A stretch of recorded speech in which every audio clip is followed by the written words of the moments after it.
కొంతమంది అయినా దేవుని పని కోసం తమను తాము అప్పగించుకోరా అని ఒక ఆశ. నా గటి మీద చెయ్యిని వేసి వెనుకకు చూడక సాగెడి వారిని భారము గలిగి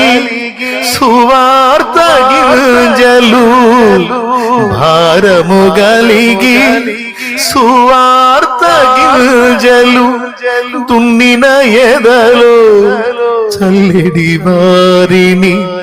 దున్నిన ఎదలో చల్లెడి వారిని పంపుము దేవా పనివారలను పంటను కోయుటకు నేడు పంటను